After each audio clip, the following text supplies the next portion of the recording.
Assalamualaikum. So now I'm going to talk about form of corrosion. Okay, form of corrosion can be classified into two major forms. One is uniform or general. Another one is localized. So under localized corrosion, there are several subform or subtype of localized corrosion.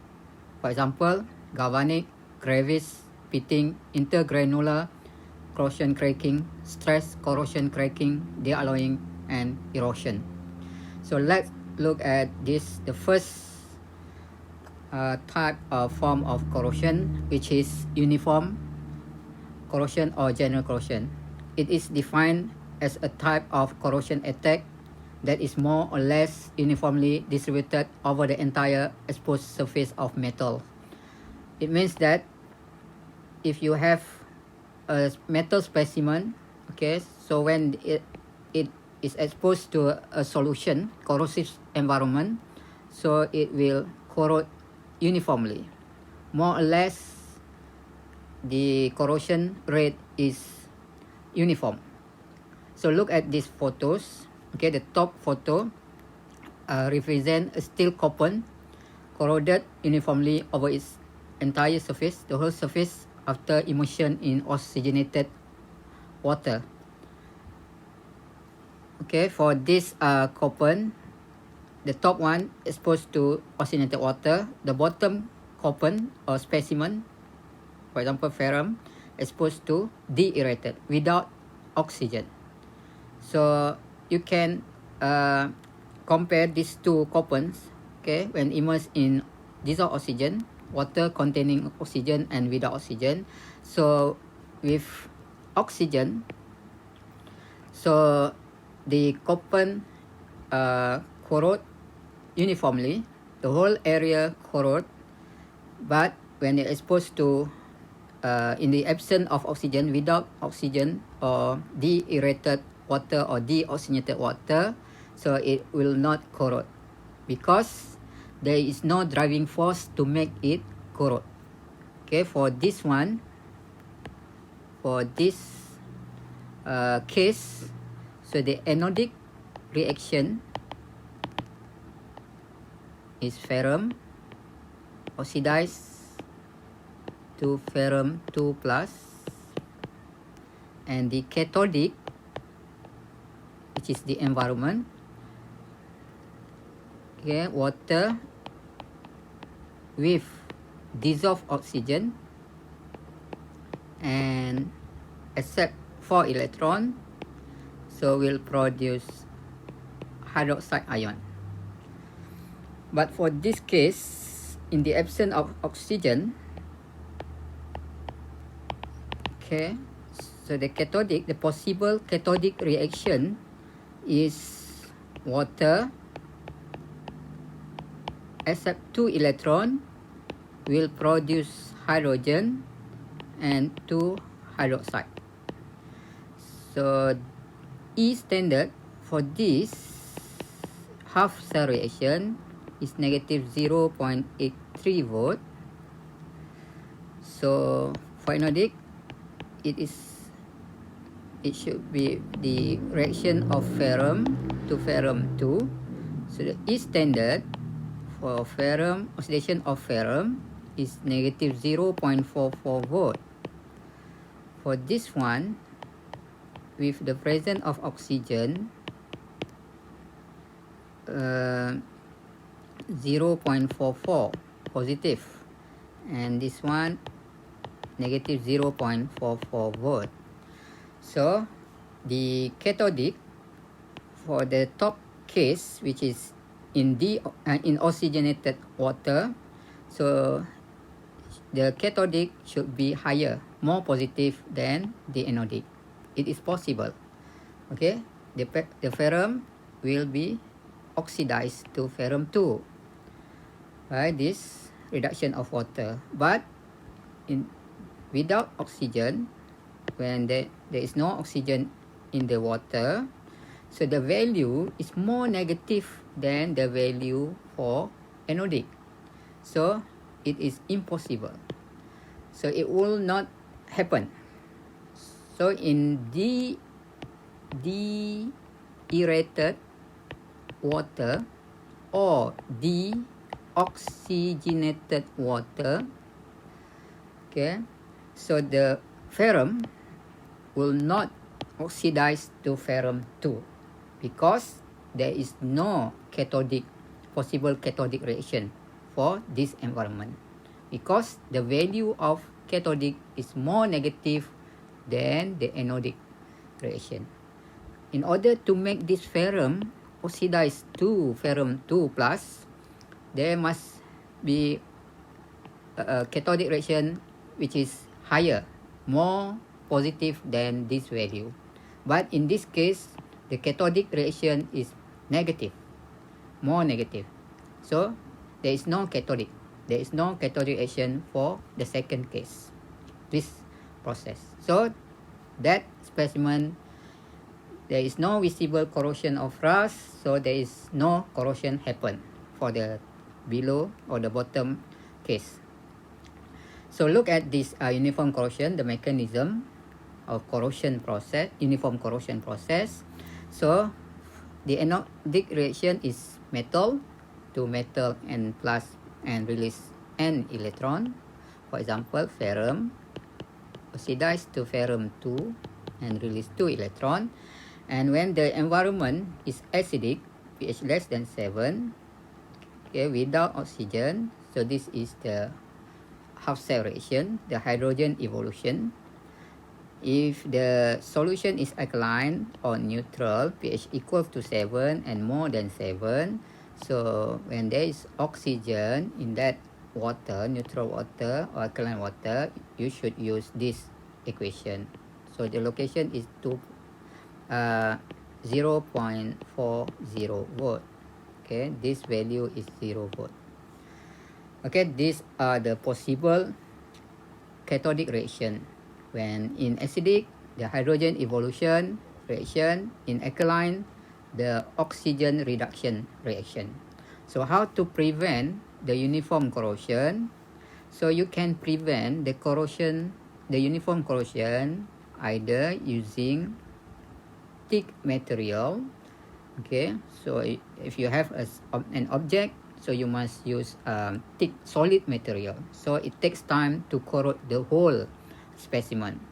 Or you can use paint to coat the surface in order to prevent the uniform corrosion. For example, if this is ferrum, so you just put a layer of coating. Paint is organic coating, or also you can put metallic coating on top of ferrum. So for example, noble metallic coating such as gold. Or you can do galvanizing. Galvanizing, that means you put for example, ferrums and zinc, galvanized steel. Or anodizing, for example, aluminium, you oxidize it to make it protective by having oxide layer, alumina, on top of its surface. Or also you can use inhibitors, corrosion inhibitors, to inhibit the corrosion, the oxidation or reduction process. Or you can alter or modify the environment, the corrosive environment, to make it less corrosive, so you can prevent the uniform corrosion. The second form of corrosion, the major part of form of corrosion, is localized. So what is localized? Localized is defined as the selective removal of metal by corrosion at small areas or zone on a metal surface. Okay, only a small area or small zone will be affected by the environment. If you compare with uniform, the whole area will be affected by this environment. So this is only a small part will corrode. For example, this is ferrum. When exposed to water or solution, so only a small area will release to the solution as ferrum 2 plus, not the whole area. So that is called localized corrosion. So there are many types of localized corrosion, galvanic, crevice, filiform, pitting, de-alloying, and so on. So we look on galvanic corrosion first under localized corrosion. So what is galvanic corrosion? Galvanic corrosion occurs when two electrochemically dissimilar metals are metallically connected and exposed to a corrosive environment. Okay, there are two dissimilar metals. Okay, two different metals are connected and exposed to the corrosive environment. So yeah, the less noble metal, we call it anode, will suffer accelerated attack, and more noble, which is cathode, is protected by the galvanic current. So there are, for example, iron and tin. Okay, this is titanium, this is ferrum. So based on galvanic series, or you also can use standard electrode potential. Okay, for titanium,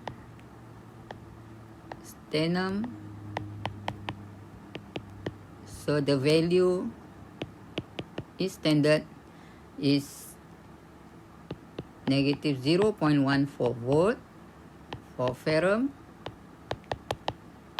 the value is negative 0.44 volt. So based on these two values, ferrum is lower, more negative than titanium. So it should be reversed. So the right direction for ferrum, since it is more negative than titanium, is the reverse process of this. This is reduction, but you need to reverse this because there are two half cell now. They are competing. So ferrum is going to be reversed from 0 and oxidized to ferrum 2. Then this titanium, we just leave it like that, okay, to complement each other. Okay, it means that ferrum is the anode and titanium is the cathode. So what happened when there is water present on the galvanic, on the two dissimilar metals? So iron less noble, this is less noble, it's going to oxidize. So this is ferrum, will oxidize to ferrum 2. This is anode, and we release ferrum, will oxidize to ferrum 2 and release 2 electrons. The electron will go through the metals and go to the surface. This is the cathodic side. This is cathode.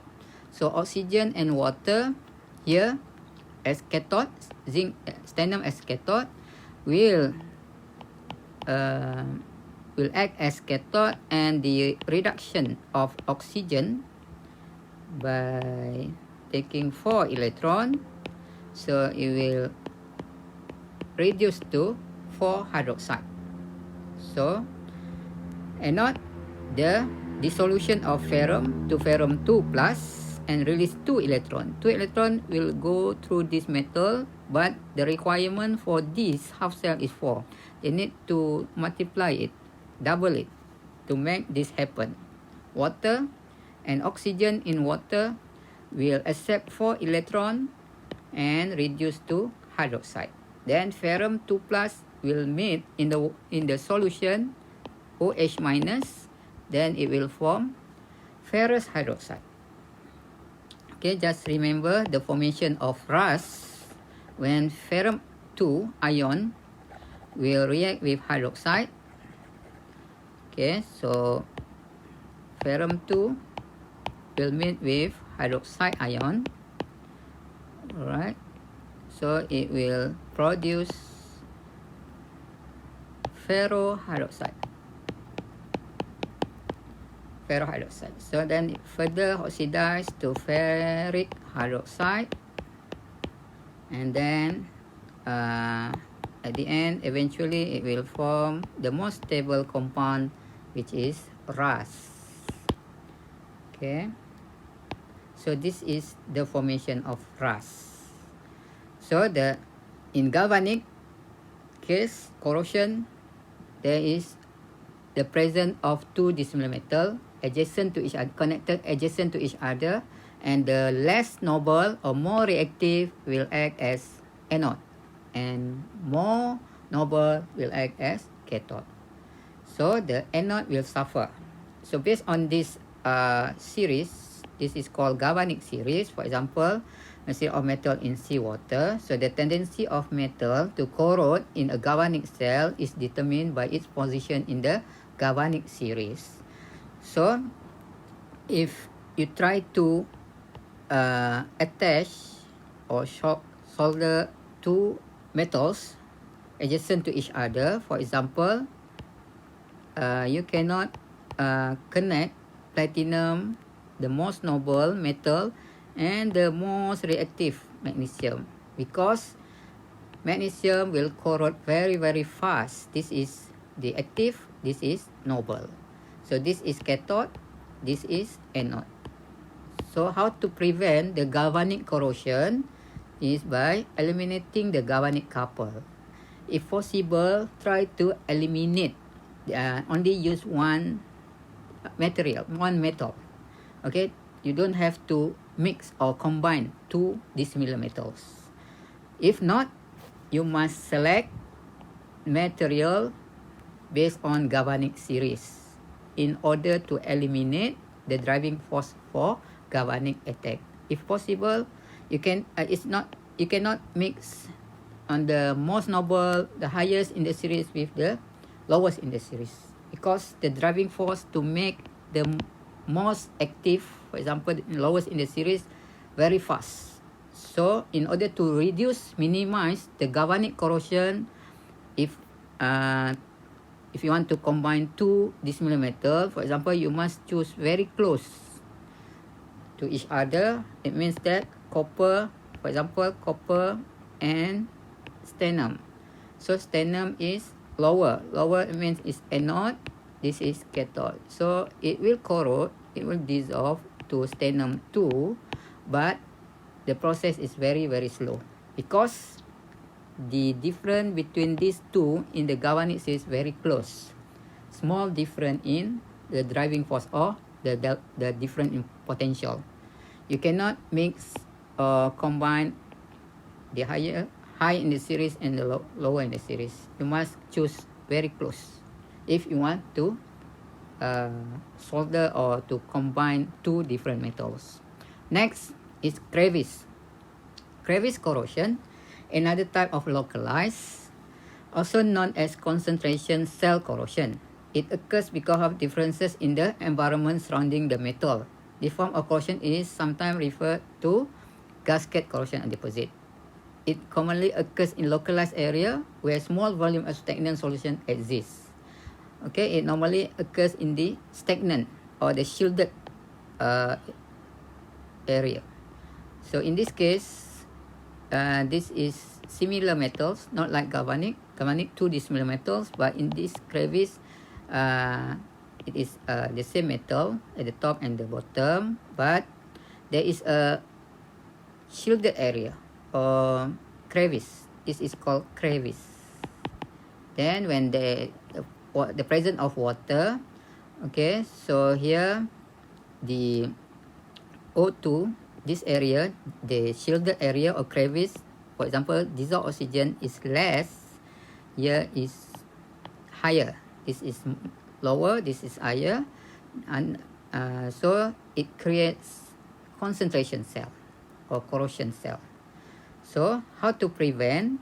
So by eliminating the crevice, eliminate the shielded area or the gap here, okay, by welding or soldering, okay, or use non-absorbent gasket such as Teflon, put some polymers or something which is not conducting like plastic to avoid to close this crevice, or you just replace the metal with the higher corrosion resistant, for example alloy, in order to increase the resistance to crevice corrosion. So this diagram shows the mechanism of crevice corrosion. So you can see here, this is similar metal, this is crevice. Okay, the presence of here O2 is higher than here in the shielded area or crevice. So and high hydrogen here, the presence of hydrogen is higher here than here. Hydrogen here is lower. Okay, so once the formation of this crevice will lead to crevice corrosion. Okay, crevice corrosion is initiated by a difference in concentration of some chemical constituents such as oxygen. So outside the crevice, this is outside the crevice, oxygen content and pH are higher. But chloride, if this is seawater, so chloride is lower here. Chloride is lower. The outside lower, but inside chloride content is higher. So the presence of chloride, okay, will be worsening the situation. The pH and oxygen content are lower in the crevice than in the bulk water. This is bulk. So this is in the crevice. Okay, the next type of form of corrosion is pitting corrosion. So pitting corrosion is another type of localized corrosion of metal surface confined to a point or small area that takes the form of cavities. You can see this diagram. So this is a hole. So this is called cavity. Okay, very small pit. Okay, so pitting corrosion form on passive. Normally it occurs on passive metal, for example stainless steel. Okay, so stainless steel, ferrum plus chromium plus nickel. Okay, so let's say this is the composition. So chromium and nickel will form a thin film of oxide layer on top of this stainless steel. Okay, if there is some defect or scratch on the surface and the process of repassivate occur very slow, not immediately. So when water present, so this area will be affected by the solution. So this area will oxidize and it will form pitting or hole, cavity. Okay, so cavity pits, there are so many shape of pits. Okay, for example narrow and deep. Okay, narrow, this is narrow but deep. So wide, this is wide but shallow. And also all this shape, vertical, horizontal, elliptical. So how to prevent this pitting corrosion? By properly select material with non-resistant to service environment. You should control the pH of the environment, the chloride concentration, especially in seawater environment, and also temperature. Also can use electrochemical methods such as cathodic protection or anodic protection. And also you should replace the metals to more corrosion resistant, such as alloy. Another type of localized is intergranular corrosion cracking. So in alloys, okay, the composition of more than one element, for example ferrum plus chromium plus nickel plus carbon and manganese. So every element has its own particle or grain. So the corrosion in this case is intergranular. So let's say the granule of ferrum and also chromium. This is the intergranular corrosion will occur here between this grain or particles and the particles of another metals. Normally, the welding, the self-relief annealing, improper heat treating, and overheating will lead to this intergranular corrosion. So next one is stress corrosion cracking, also known as environmentally induced delayed failure. will describe the phenomenon that can occur when many alloys are subjected to static surface tensile stress and exposed to certain corrosive environment. Cracks are initiated and propagated by the combined effect of the surface tensile and the environment. So it looks like a very small filament. Okay, it initiate here and then it will propagate and produce highly branched cracking. And this is the little branching. Okay, will form shape or form. This is called stress corrosion cracking. Next is de-alloying. So de-alloying is another type of localized corrosion. It's a corrosion process in which one element, so de-alloying, it means the removal of another metal in alloy, for example, ferrum and zinc, to form galvanized steel. Okay, so this value in the standard electrode potential is negative 0.44 volt. This is negative 0.76 volt. So this is more reactive, located more negative, so it's more reactive. So this photos image represent the removal of zinc from the alloy, from the galvanized steel. So these are some. It is very weak, brittle, and porous because zinc has been removed from the structure.